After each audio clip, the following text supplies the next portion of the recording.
ఇప్పుడు నేను మీకు అటుకులతో పాయసం తయారు చేయడం చూపిస్తాను. ఇందాకట్లాగానే అటుకులు శుభ్రంగా నీళ్ళలో కడుక్కొని మెత్తపడేలాగా చూసుకోవాలి. ఆ నీళ్లు దాంట్లో కొంచెంగా ఉంచితే అది అటుకులో ఆ స్టిఫ్నెస్ పోయి మెత్తగా అవుతాయి. దాంట్లోకి ఈ అటుకులు నానబెట్టిన అటుకులు తీసుకున్నాను. దాంట్లో పాలు కావాలి, పాయసం అంటే పాలు కావాలి. పాలు తీసుకున్నాను. ఒక డిష్తోనే ఇందాక చూపించినటువంటి కప్పుతోనే నేను అటుకులు తీసుకున్నాను. 1 కప్పు అటుకులు అయితే 2 కప్పులు పాలు కావాలి. 1 కప్పు బెల్లం, తరిగిన బెల్లం పొడి కావాలి. దాంట్లో వేయడానికి జీడిపప్పులు, బాదం చిన్న చిన్న ముక్కలుగా చేసి తీసుకోవాలి. తర్వాత వేయటానికి యాలక్కాయల పొడి కావాలి.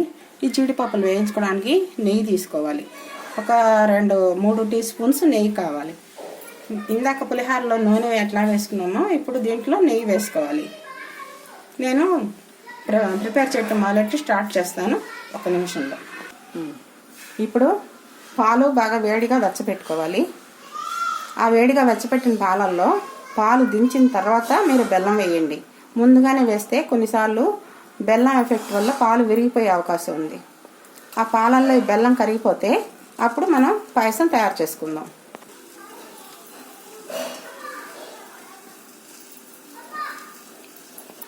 చిన్న కళాయి పెట్టుకోండి.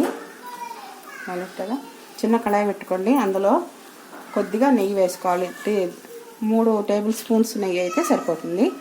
అది కాగాక అందులో మీరు బాదము, జీడిపప్పు ముక్కలు చేసి పెట్టుకున్నవి వేసి పప్పులు వేగిన తర్వాత వెంటనే తీసేయండి. ఎందుకంటే ఎక్కువసేపు ఉంటే మళ్ళీ మాడిపోతాయి, బాగుండదు.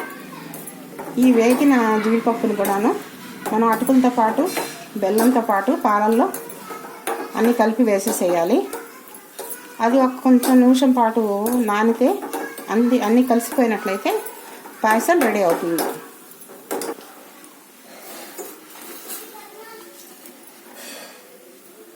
పని లేదు.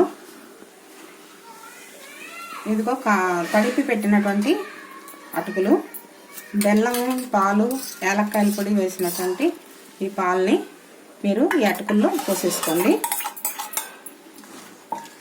అలాగే జీడిపప్పు, బాదం పప్పు వేయించినటువంటి నెయ్యితో కలిపి మొత్తం ఇందులో వేసేసుకోండి. పాయసంలో 5 నిమిషాల్లో అవి అన్నీ దగ్గర పడతాయి. మీకు పాయసం రెడీ అవుతుంది. అన్నీ కలుపుదాం మనం. చూసారా, పులిహోర కానీ పాయసం కానీ ఎంత త్వరగా అయిపోయాయో. ఆడవాళ్ళకి బయటకు వెళ్ళి చేసుకునే ఎంప్లాయీస్కి ఇలాంటి తేలికగా చాలా తక్కువ టైంలో ఈజీగా చేసుకునేవి చాలా ఉపయోగంగా ఉంటాయి.